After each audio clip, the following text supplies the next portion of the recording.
Un peu de levain fait lever toute la pâte. Galates chapitre 5 verset 9. Combien cette affirmation est précieuse pour notre marche avec Jésus. Notre parcours de vie rencontre ce levain dont il est parlé, qui n'est autre que l'infiltration du péché dans ce qu'il nous reste de failles à combler. Le levain s'introduit bien souvent de façon subtile sur notre chemin, afin de nous détourner de notre route. Ce n'est pas sa quantité qui compte, puisqu'il est dit un peu de levain, mais c'est sa nocivité, c'est-à-dire ce qu'il provoque. Lorsque l'apôtre Paul donne cet avertissement dans son contexte, c'est parce qu'il s'adresse à des personnes qui désirent se faire circoncire et agir par la loi plutôt que par la foi.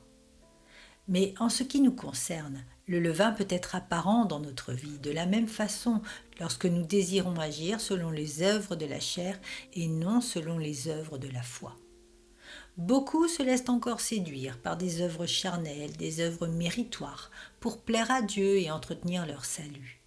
C'est un levain extrêmement subtil qui barre la route des œuvres de la foi.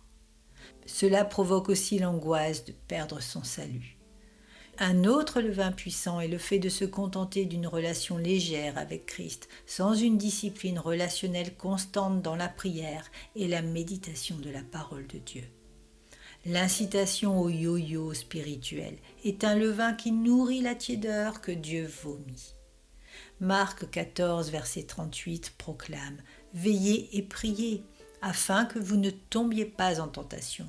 L'esprit est bien disposé, mais la chair est faible. » En 1 Corinthiens chapitre 16, verset 13, voici la vérité qui est affirmée. « Veillez, demeurez fermes dans la foi, soyez des hommes, fortifiez-vous. » Rester en contact régulier, être constant avec le Seigneur, être sous son autorité et lui confier les clés de notre vie est une sécurité divine pour éviter l'action du levain dans la pâte.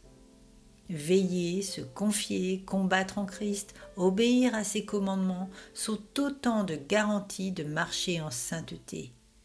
Il est bon, frères et sœurs, de se détourner d'un levain qui freine et qui nous éloigne du chemin que Jésus a tracé pour nous.